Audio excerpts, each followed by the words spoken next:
So, hello everybody. We are super excited to be here today with Joanna Davis. We are excited because for second year in a row, we developed a partnership with ICF, International Coaching Federation, South Florida, and is absolutely rewarding, and our members are thrilled because of this opportunity. Right now we are having a coaching hours for our members that we encourage them to continue enrolling. The coaching hours are available in English and Spanish, and it's for 6 months, and it's an amazing opportunity to take advantage and to improve in our endeavors. So I highly recommend to participate in this program. The other gift that we have, because we have this partnership, is to have you, Joanna Davis, as one of our guest speakers today. Joanna is an amazing coach, and I want to share this. The name of this encounter sorry, my English is going to be the power of coaching. But when I saw your expertise, I say, oh my goodness, this is a great opportunity to talk about compassion in coaching. So that's why we call this meeting Compassion in Coaching. So we are thrilled to hear you and to tell us about it.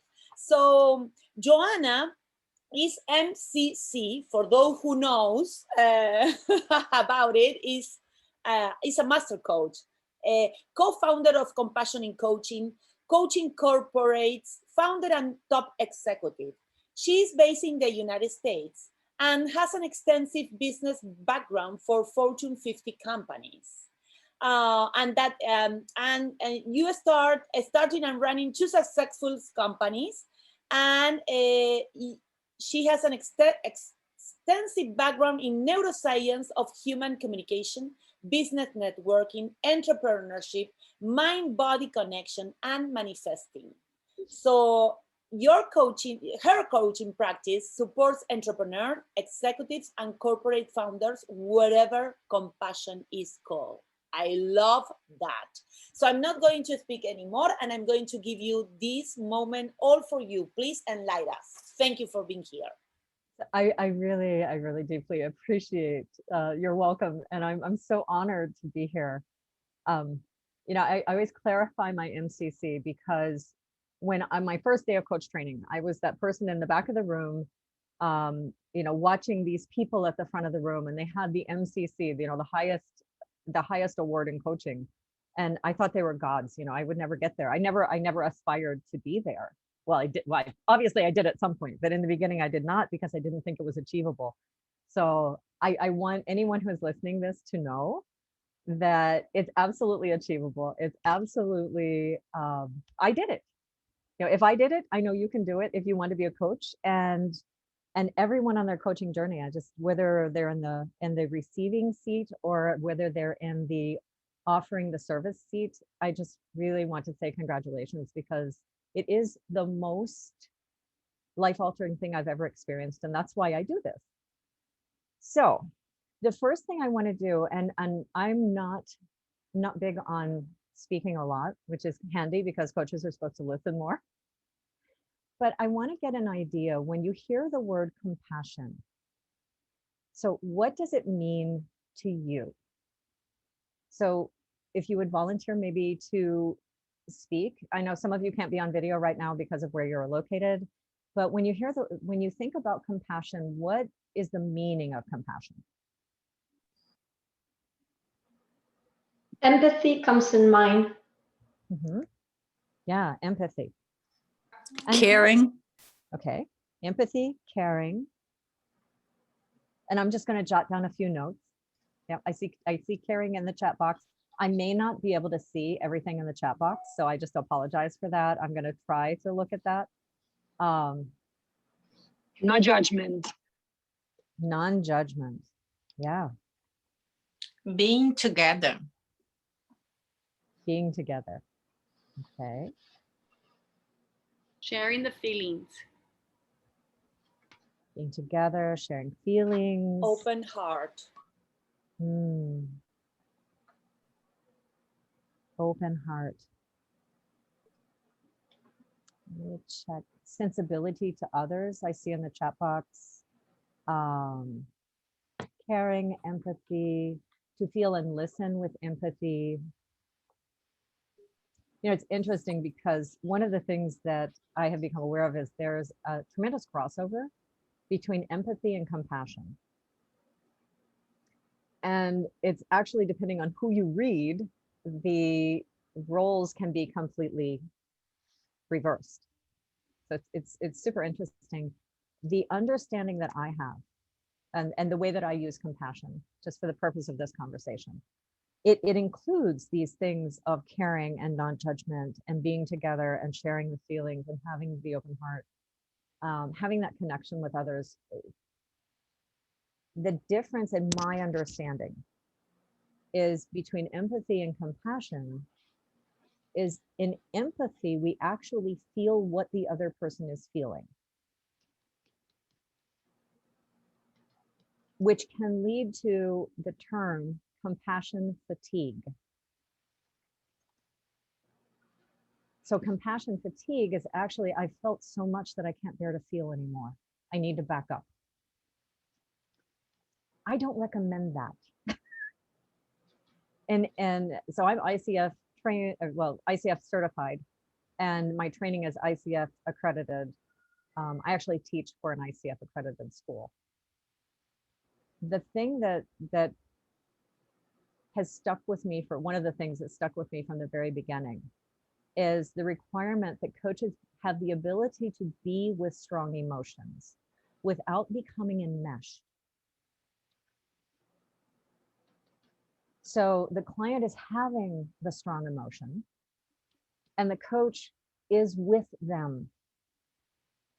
And the way my original mentor talks about it is, you know, the coach is the client is down in a ditch. It feels like being down in a ditch. And the coach stands on the edge and says, what support do you need to get out of the ditch? Instead of, I'm going to come down in the ditch with you, because here we have two clients and no coach. So my understanding of it is we have the coach that stands on a level.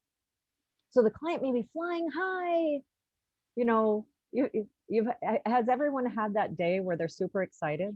Woohoo! And the wonderful thing is the coach can bear witness and understanding to how did you get there? Because it wasn't the random number generator that said, oh, you're going to have a good day today. So the coach kind of stands on the level. So whether the client is, wherever the client is in their cycle of life, the compassionate coach is very aware of, without enmeshing and absorbing the feelings. Comments? Questions?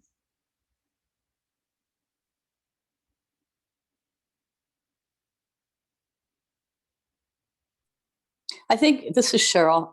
I think it makes total sense what you were saying, because I think that if you enmesh yourself or get involved in it, then you're not going to think as clearly. You're not going to be as independent, and you're really not going to be able to provide the guidance. And I put that in parentheses because it's really not, you don't want to do that. But I think that if you get so ingrained in what's going on, then like you said, there's no coach. You know, it's like two best friends just going at each other saying, oh yeah, I agree. Oh, he was horrible. Yes. What a great example. Thank you. Yeah. Yeah. And if I'm being paid as a coach, they're not paying me to be a best friend. Right. That's not my role. Yeah. As a matter of fact, I was talking to a very close friend of mine yesterday, and she said, so neuroscience is my hobby. I'm not formally trained in neuroscience. I have all kinds of neuroscience books around the house. I love the concept of neuroscience because it helps me understand how humans function. And she called me up and said, hey, I need to talk to my brain buddy. When did I start that title? So I was being her brain buddy, and she was asking me some questions, and we were talking about, human reactions, that fear reactions. And I was supporting her to understand the fear reactions she might be seeing, because I didn't know what was going on. I wasn't there. And she says, well, wait a minute, because I don't want you to be my coach. I want you to be my friend. I said, okay, perfect. And coaches spend very little time informing. If you go by the pure ICF protocol, coaches are not mentors. Right. That's why I put in parentheses. Exactly. Yeah. I'm not a coach, but I've read that. But it sounds like you know about coaching, and I love yes. that. Yeah. My thing for my coaches when I'm training coaches is I talk about the coach is the Uber driver. Uber does not send a car until you know where you want to go. And Uber does not require that you know how to get there. The how gets revealed on the journey. And that's coaching. Yeah, I like that. I like that a lot. It's my favorite, one of my favorite coaching analogies. I probably have about 8 million of them now. So I had set an intention before we started the recording that I would coach live today. Because my belief about coaching is I could talk all day long about coaching and no one will understand what coaching really is. But experiencing coaching, witnessing coaching really does reveal the power of coaching. So I'd like to know if I have a volunteer who would be coached live today. Now, remember, this is going to be recorded. So this will be online for posterity. I want to make sure you're comfortable with that. And it has to be real for you. I do not do role playing when I'm doing coaching, because reaching for, the theoretical problem doesn't demonstrate what coaching actually can do. So do I have anyone who would be willing to volunteer to be coached live?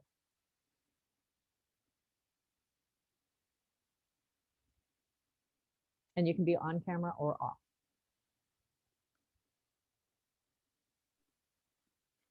Joanna, it's Alana. I will be your client for today. I would love that. I was actually going to have Maria pick somebody so they would know it was somebody I didn't know. I do know Alana. So I have not, Alana, I don't think I've ever coached you though, correct? No, just mentoring. Okay. Yeah, that's what I thought. So I'm going to take a moment, and Alana, you're going to be pure client. But what I'm going to invite is for everyone else on the call to, and anyone who's listening afterward, is to notice what you notice about what the coach is doing, how the coach is being, whether you notice it on the mental, the emotional, the spiritual, the physical, the energetic, whatever you notice, and you may be listening, co-listening with the client. There may be something in this that there's something that might be guidance for you as well. I never know, because obviously I don't know who I'm going to be coaching, and I never know what's going to come up in coaching. So any questions from those who are listening before I go into coaching? Bless you. All right. So I am going to give myself, Alana, does 20 minutes feel like enough for you today? Sure. Okay. So we're going to do, normally my coaching sessions are 30 minutes long, but I want to make sure that there's a bit more time for the group. All right. So Alana, what would you like to accomplish with coaching today? Mm-hmm. What stands out for me is a greater confidence in my I'll just say it and see how it refines itself. But my greater confidence in viewing myself as a leader amongst other leaders, or in spaces where there are significant contributors or highly accomplished people, and being confident that I am one of them and among that group. And yeah, all my sentence there. Okay. So I'm hearing that it has to do with seeing yourself as a leader when you are with leaders, contributors, and other people that are highly accomplished. Yeah. Okay. So this is about how you view yourself? Yes. Okay. And what's important to you about seeing yourself as a leader in these situations?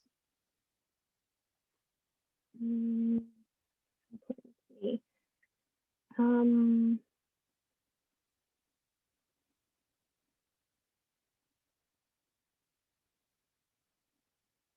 again, greater confidence is coming out, but also just feeling a freeness to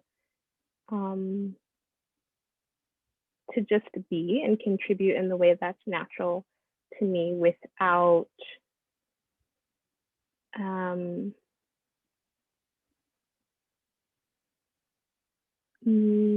without any sense of, or the thought maybe of being less than maybe. Okay. And if you weren't having thoughts of being less than, what kind of thoughts would you be having?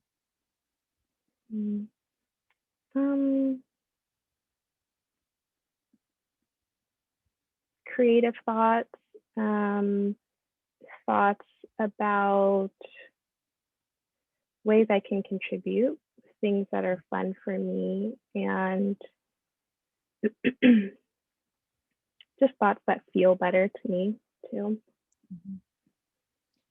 So I'm noticing that the thoughts you want to replace, it seems to be like a value thought, a value of being less than, but the thoughts you want to replace it with are thoughts of being creative, ways you can contribute, and having fun. Yeah. Is there any value you would want to hold for yourself?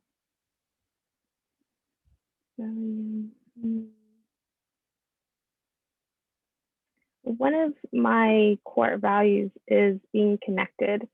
So in that sense is spiritual alignment and feeling connected to that natural flow. Mm-hmm. So I feel that is that value of that connection. If there's a free channel, that confidence would naturally be there. So what is your value when you are connected and in alignment and serving as that free channel?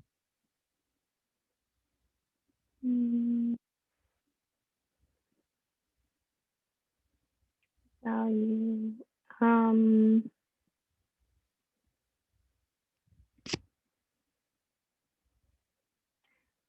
I bring inspiration, and that's something I'm told a lot by others, is how what I'm doing is providing an example or inspiration for them. So I feel in my role as coach and business owner, I bring the value of inspiring others.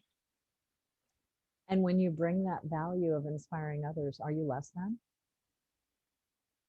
No. What are you?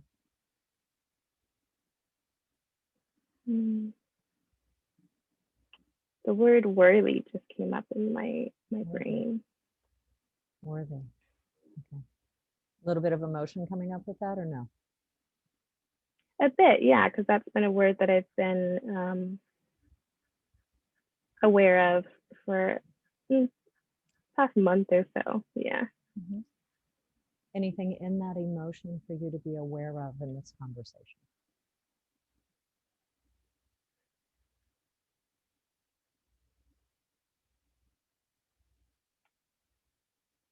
what I'm thinking now is it just, it's like a sentence that was just like, that's not in question. Like my worthiness is not in question ever. Right. So what is your worthiness? Or what is your relationship? Let me rephrase. What is your relationship to worthiness?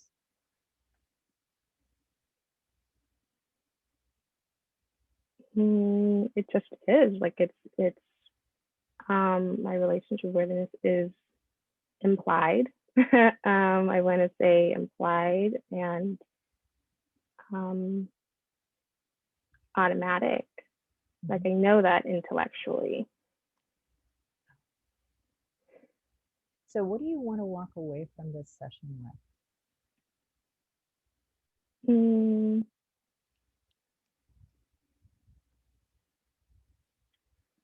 I would say that feeling more real for me. Like I said, I know that intellectually, but I want it to feel real for me beyond just words and inspirational affirmations.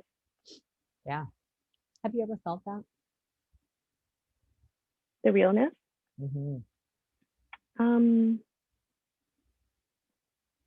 Yeah. I'll have moments where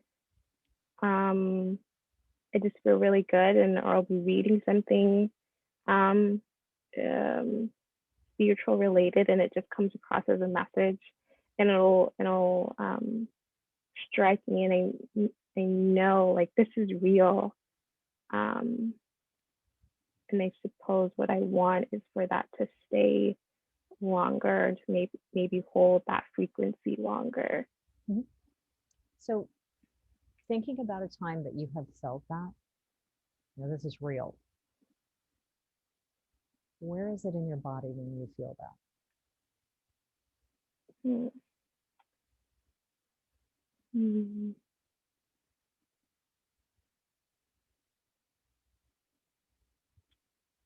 I would say maybe just like chest area. And I also know it's almost always accompanied with like tears of joy, or just like resonance when that feeling comes up, or something I'm reading, like I said, just strikes me. That's how I can recognize it. Okay. So, and you recognize it mainly when you're reading something. Yeah, like it'll be a message, maybe like a channeled message or something like that, that either those words strike me, or it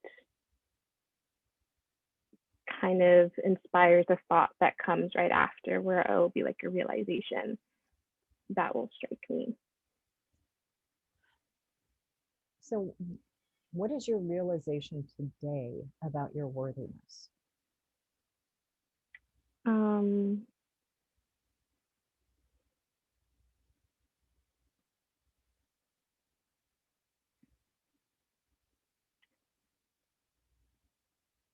And it's coming up is just like, it's not a matter of, let me back up. I sometimes tend to think it's like, how do I unravel from this limited thinking or something, but I'm now realizing it's not a necessity to unravel. It's just more so filling myself up with that knowing and more thoughts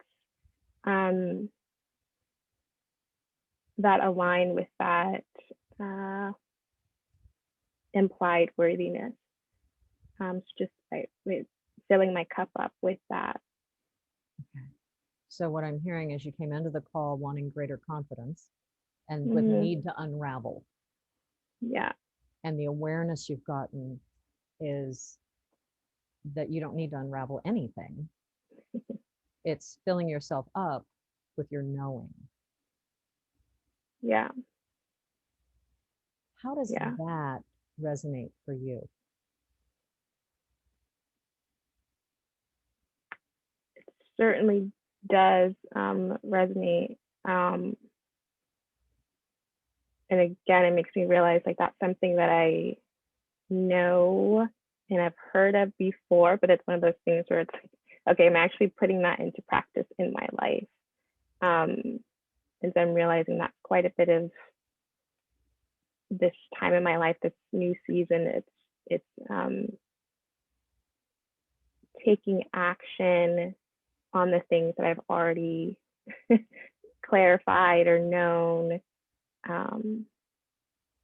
Yeah, so it's like, okay, so what am I going to do about that to move towards that knowing? Yeah.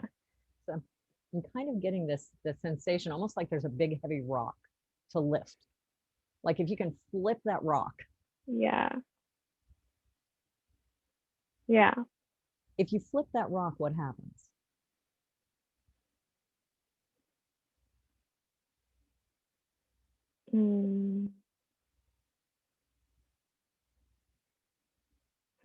I was thinking, then like, what's on the other side of that? And I think it's a bit of what I've been realizing in other situations. It's this kind of makes me want to bring up this other realization or visual that I've had before. It's like having a canvas, this huge canvas, and all the colors that I could be using. And yeah, I'm like using a certain selection of colors in like this small portion of the canvas. And it's a bit like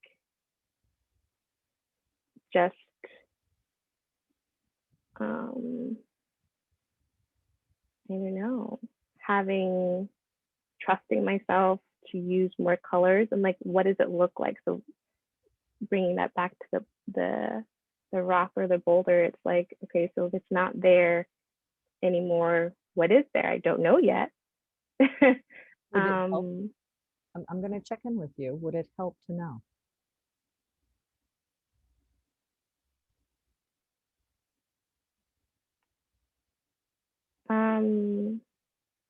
What I think it would give a sense of security for me, to have more of an idea of what's there if the boulder's not. Yeah. Well, I'm going to invite you to go back to your canvas Mm-hmm. because that's your picture.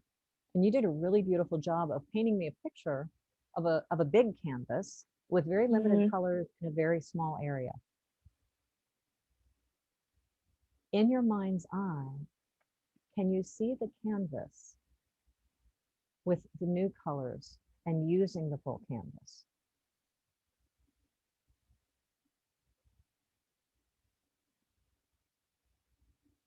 I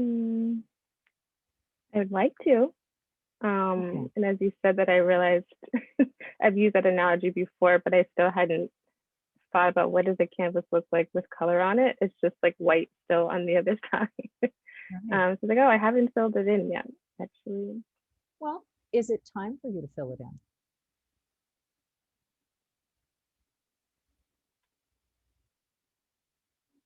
I suppose not, and that's okay. Otherwise I would have. And now I'm thinking like, I don't have to fill up the whole thing right now. And that feels easier to take in, less daunting. And how does that relate to wanting greater confidence around these other people? Mm-hmm.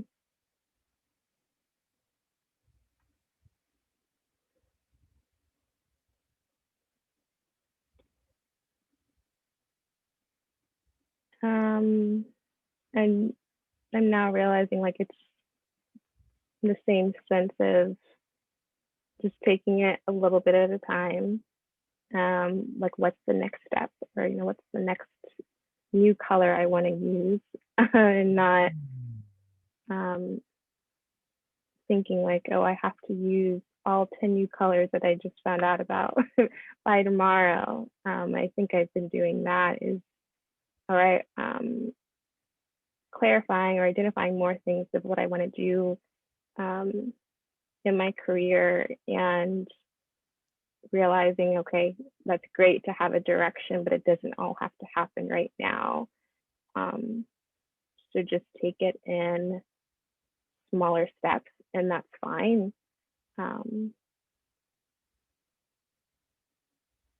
And enjoy the picture that I'm that I have created and that I'm creating right now, and not rather than, I think what happens is there should be more on the canvas. Which goes back to that thoughts of being less than. Yeah. Right. There should be more on the canvas, therefore there's less than. And I'm hearing, you know, enjoying the picture. Just Yeah. enjoying the picture you have created. And there was a resonance around what's the next new color I want to use. Mm-hmm. How could you use that moving forward?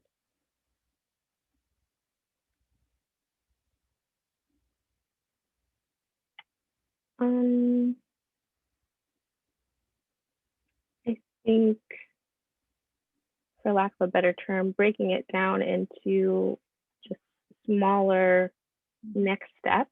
And I think also giving myself more time to integrate. So, okay, here's say 5 new things I identified that I wanted to do or move into.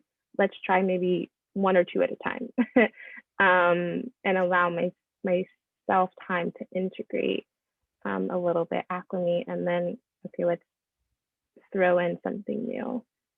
So yeah, a bit at a time and not all the new colors at once.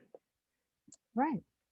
Yeah, it's fun to play with, but not on a daily, you know, doing my life. I feel obligated to fill this canvas yesterday. Yeah. It's kind of the sense that right. that I'm getting out of what you're saying is, I Yeah. should have had this done yesterday, but I didn't know these colors yesterday. So how could I have to? Yeah. Yeah. Yeah, for sure. So what are you learning about yourself?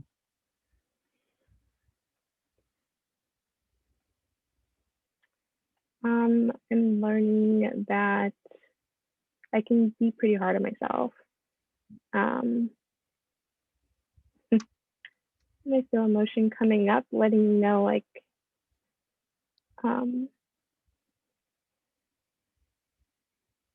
now I see it just like as a release of that pattern of perfectionism. I would say there's definitely that in there for me. Yeah. And just, Go ahead.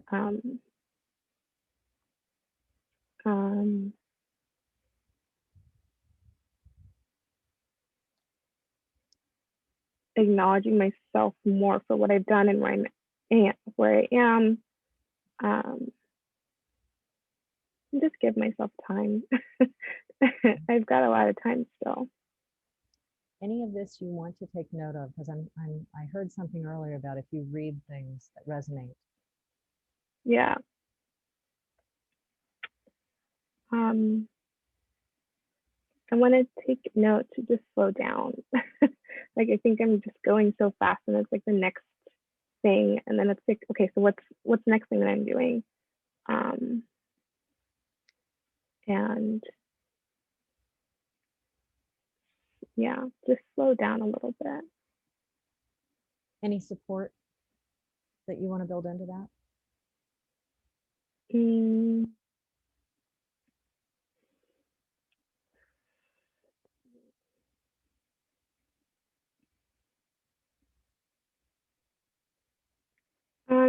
I'm really blessed in where I have a family where we're all on our own spiritual journeys, and we just can be on the same page, and bring these conversations of like, what are you experiencing on your journey? And we all just get it. And so we do have those conversations more than occasionally, but I think maybe what's coming to me is do that a little bit more often, and just have that community, because often those conversations will come up where we will acknowledge one another, and we'll say like, oh, you're doing X, Y, and Z, and that inspires me, and it'll be like, oh, I had no idea that that you thought that. So a sense of support, of just leaning more into the support system I already have. Beautiful. So we're at the end of our time. On a scale of 1 to 10, what progress have you made for yourself toward your greater confidence as viewing yourself as a leader among other leaders and highly accomplished people? Mm.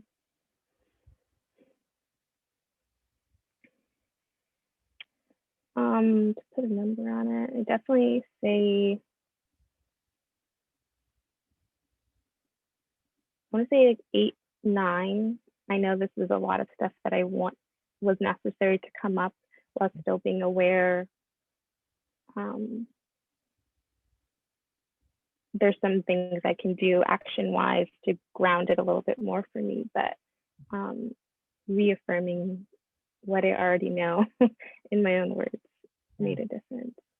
And taking it, I'm hearing that taking it from knowledge to actually being it. Yeah, Much more of an yeah. experience of it. Yeah, perfect. Anything else to be complete?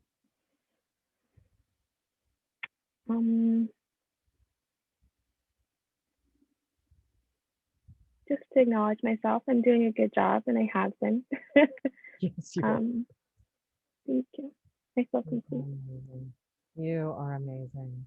What Thank a you. beautiful journey. And I love the analogy that you came up with of your own canvas and the Yeah. gentleness with yourself, the allowing that you're doing with yourself to, you learned about 10 colors today. You can pick one. Yeah. Congratulations. Thank Yay. you, Joanna. And I want to say thank you very much for volunteering. So Thank I'm you. going to bring You're us welcome. back to the room. I'm going to bring us back to the room.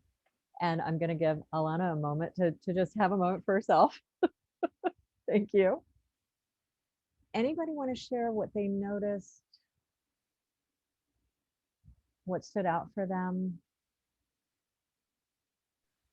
Anything that resonated for you? For me, it was the way that you were listening and taking the words that she would be saying and making her hear those words coming from your mouth. What a great catch. What a great catch. Are you a coach? No, I'm a spiritual companion.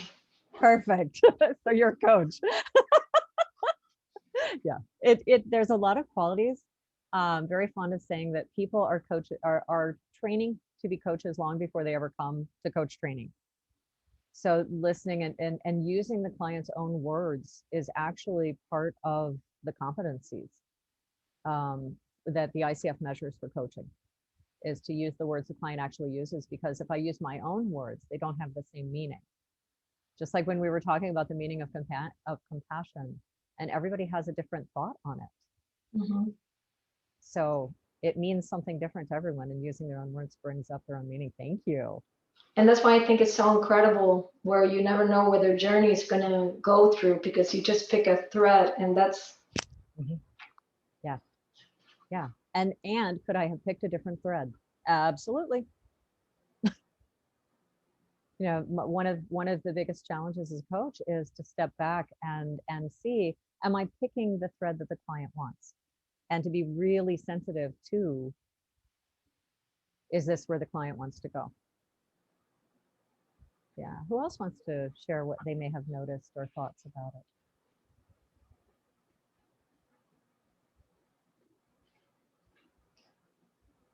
Milka, are you volunteering over there?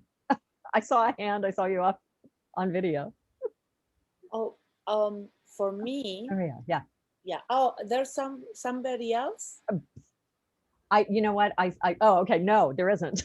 I thought I saw a hand. Oh, for me was masterfully facilitation. Thank you, Joanna, for this opportunity to learn, and thank you for the vulnerability of Alana. Oh my goodness, amazing job. And what struck me is the relationship and the connection that you bring with the body psychotherapy. So where's in your body, where's resonate? That part for me was, I love it. Yeah. I love using embodied coaching. And oftentimes if a client has had an experience in the past, and I can bring them back to that experience, then we can expand it, which is where the thought was going with that. But it didn't, obviously, I'm not going to go down my agenda path. I'm going to follow the client where the client goes. So the thought was to say, oh, where is that in your body? And can you make that bigger? Mm. And we started with where is that in your body? And it definitely went somewhere else. So, yeah. And I- the other, Go ahead. sorry, the other part, did you say that your coaching sessions are 30 minutes? It depends on most. Okay, so I'm both an internal and external coach, and where I'm an internal coach, most of my sessions are 30-minute long. As an external coach, I vary it, sometimes 30, sometimes 45, sometimes an hour. And I'm curious why you asked. Oh no, because I'm a firm believer that transformation happens in 1 minute, and emotions for the wave of an emotion is 8 minutes. So for me, and 30 minutes is perfectly. I love to, but I never felt myself. That there's something that resonates for me. Yes, it could be done in 30 minutes. It's okay. So not 30, 60 minutes, I just needed that validation and reaffirmation. I love it. I love it. Yeah, and it's different. You're right. There's a rhythm to different people. And that's why I vary the length of my sessions, because some people's rhythm is very fast and some people's rhythm is it's a much slower rise, and therefore it's a much slower wave. So yeah. And to know what is right for you and what is right for your client. I love it. Thank you. So we have 10 minutes more, and we can do a lot of things in 10 minutes. So I encourage you to ask questions to Joanna or share your insights. I have something more. I thought it was really neat the way that you don't get stuck, and I think this is really important in reference to the curiosity. It's not like Alana was not into the whole story. You're just picking up different pieces, and I think that's very important because that goes into also the timing. It's not tell me the whole story, just like what were you feeling, and like really deep, and I like that because you don't have the whole story, and it doesn't matter the whole story. What just matters is the points that you were picking up. And I really love that you noticed that. Sometimes I've actually done coaching where I didn't know what we were talking about. And I love demonstrating that. When I don't know what, I ask the person not to tell me the story and not to tell me what we're coaching about, and then do the whole coaching session. Because it really demonstrates the coach doesn't have the answer. The client has the answer. So I don't need the story. The story really is irrelevant to me as the coach. There are times that the client wants to tell the story. And if they do, I ask them, what is the value of telling the story? Because telling the story then becomes their agenda. Sometimes there's huge value in telling the story, for the client. And that's not my decision to make. It's the client's decision. They're paying for the time. And if telling the story is their agenda, then that's their agenda.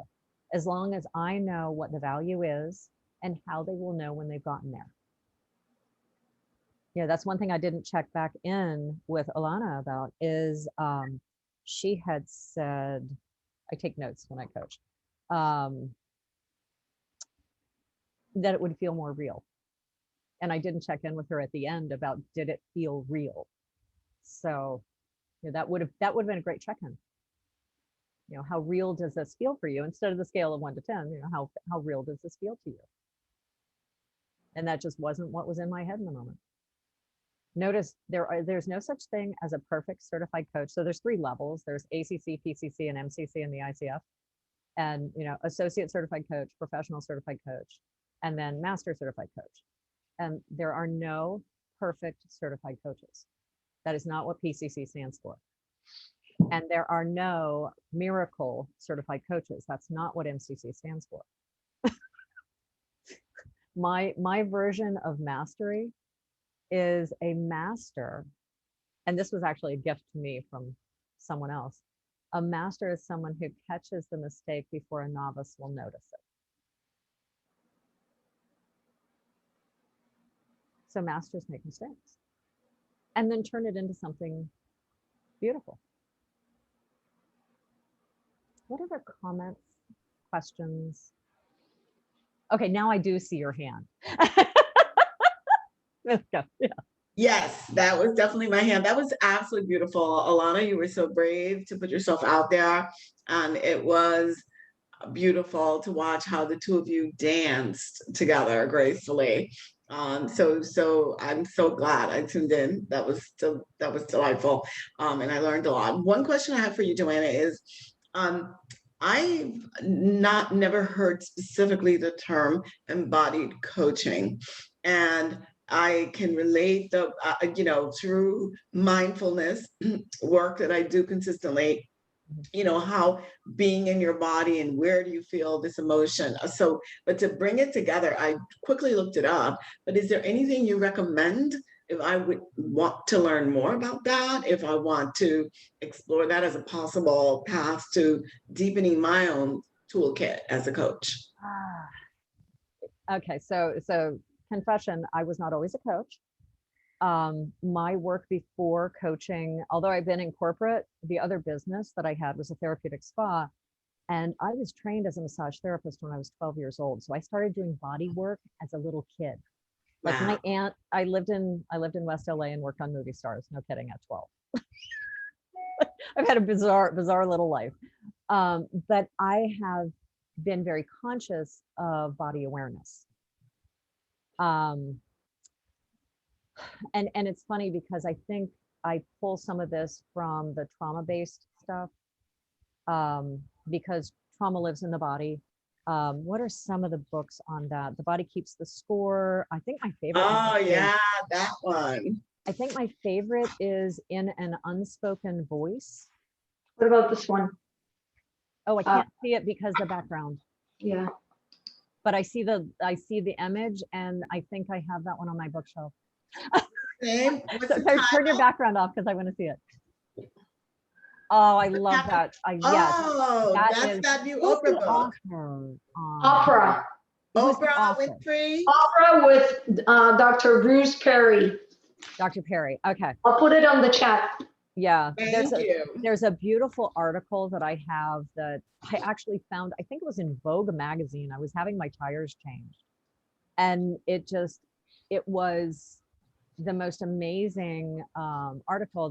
The doctor in that particular instance, his name is Dr. Felitti, and he's done a huge amount of research into trauma and weight gain. And they were doing some work where people had, and if anyone wants the article, just send me a message, email me. Is it okay if I put my email in the chat? Yeah. Okay. I'm going to put my email in the chat. That way you have my contact information. Let me just a second. There we go. If you want the article, yeah. Oh, radical compassion. Yes. There's so many good resources. Like I can't. Okay, now this is a great, thank you. This is a great place to start these books, and I'll delve deeper and I'll email you for the article. But thank you. That's very helpful. Yeah, but I'll highlight the article because what he noticed, because he was doing work with a large healthcare organization in the Western US, and people were losing massive amount of weight, and then all of a sudden they would just gain it all back. And it turned out that it was relative to a particular type of trauma. And when people began to notice them again, the weight was actually protective because it kept people from noticing them. And that question, what happened to you, is far more. And this goes back to neuroscience, because a why question is a historical question. A why question will ask, why did you do that? Ask them to go into the past, which is more of the primitive brain. The primitive brain accesses past physical and emotional memory. And that is not where we create the future. What accesses the trust part of the brain? And what is an inventory question? What is in your hand? What happened to you? What is happening for you? What is that about? What's in that for you? Those are some of my favorite coaching questions.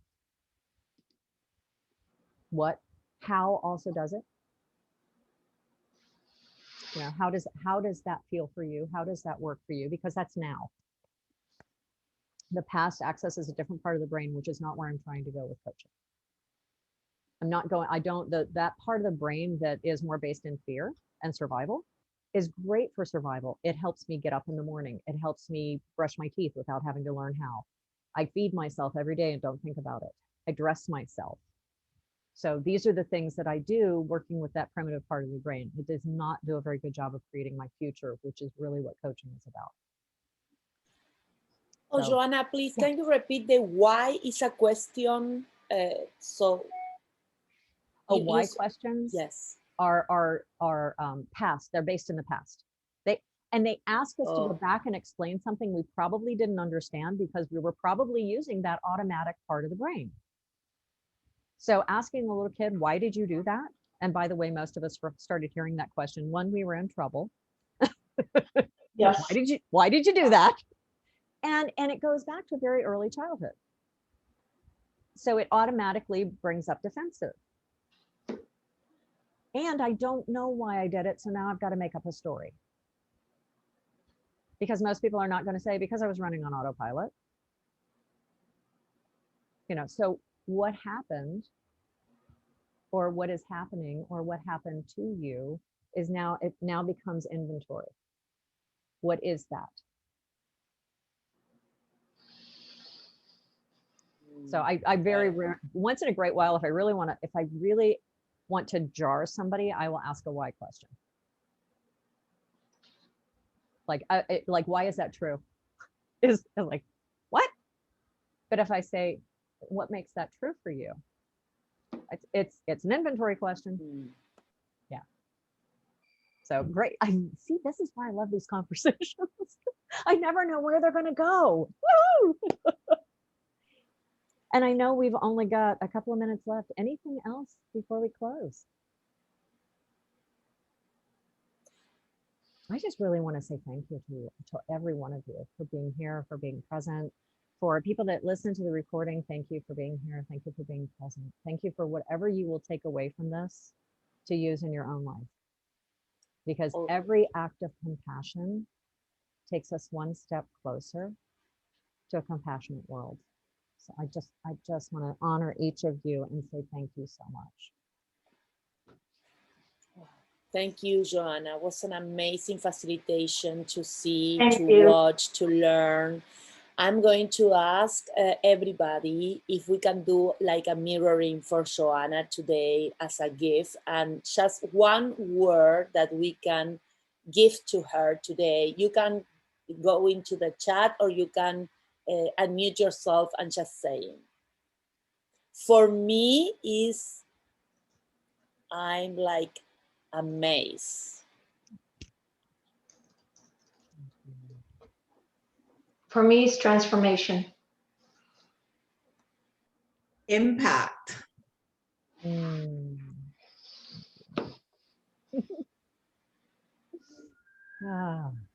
I'm loving seeing what's coming in the chat and hearing each of you and receiving each of you. So thank you so much. Meredith, my favorite word. Thank you. So And light, Joanna. compassion, inner discovery, mastery, highly skilled, depth, transformation. Yes, and Joanna, this is a lot. I just want to say, as someone's experienced now your coaching and your mentoring for you, I'd say that's just playful mastery. I love your energy, so thank you. Thank you so much. Alana has had access to my value words, and one of them is fun and one of them is play. And if it's not fun, I'm not going to do it. So thank you all for making it fun for me. Well, thank you, everybody. Oh, yes, someone. Very easy. If I may, just two things. One, wanted to ask, how do we get in touch with you, Joanna? And do you do a private one-on-one, or do you work mostly executively in businesses, companies? How do you work? If I may? Okay, so I had put my email address in the chat box. Hopefully it's still in there. Yeah, but I think that is not so correctly spelled. Facilitation awareness at gmail.com, isn't it? Facilitating. Okay. Facilitating. Facilitating. Yeah, did I put it? I don't know. Somebody put my email address in there that knows me. I copied what you put. Can you see if that's correct? That looks right. Yeah. Okay. Perfect. Facilitating. Yeah. That's when I first became a coach, they said that our job is raising the level of awareness. And facile, in my understanding, facile means easy. If it is facile. So facile, to facilitate, is to make it easy. So making awareness easy. So that's my email address. My most of my coaching practice is because coaches full time is about 20 clients a week. So most of my coaching practice is dedicated to my employer because they are paying a salary and benefits, and that's a nice thing. Highly recommend ICF credentials, because without ICF credentials, a lot of employers don't hire coaches. It was part of what made that path available to me. I do still coach a few entrepreneurs and executives. I'm available for one-on-one coaching, but my practice is actually moving toward working with the suppliers in human trafficking. Suppliers in, sorry? Human trafficking. So not the victims in human trafficking. Wow. Who want to leave that path of life. The reason that I do this, it is a calling. This was not something that I thought was a good idea. I actually thought this was a really bad idea, and I fought it for quite a few years. But I believe it was Desmond Tutu who said, we've got to stop just pulling people out of the river and go upstream and find out why they're falling in. Mm-hmm. And what I know to be true is that human trafficking is all about dehumanizing. We cannot dehumanize another unless we have first been dehumanized. Yeah. And coaching is the most rehumanizing thing I have ever experienced. Mm-hmm. Beautiful. So I am dedicating my coaching to that path, wherever it takes me. I have been warned that, it's dangerous and a lot of other things. And I'm just going to trust that I am divinely protected. Mm-hmm. And know that the people who come to me are people who want to create a difference in their own lives, and they will create a difference in the world. If I can take one seller out of human trafficking, how many lives does that affect? Yeah. So that's, and that word impact, whoever put impact in there, that's my impact. That's my goal.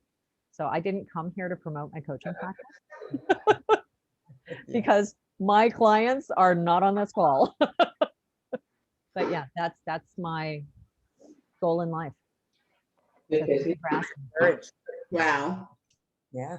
Thank you. Thank you. Thank you, Joanna. Thank you for sharing more about yourself and about your work.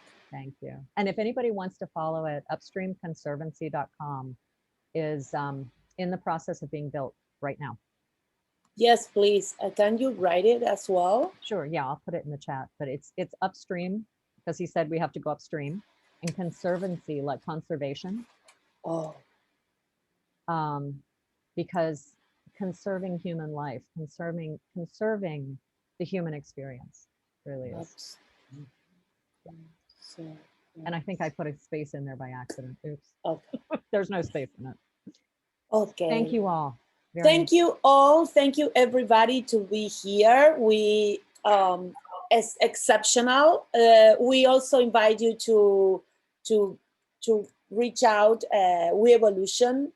And next inner space is going to be about astrology as a tool of self-knowledge. So it's going to be on June 4th. So all invited to be here.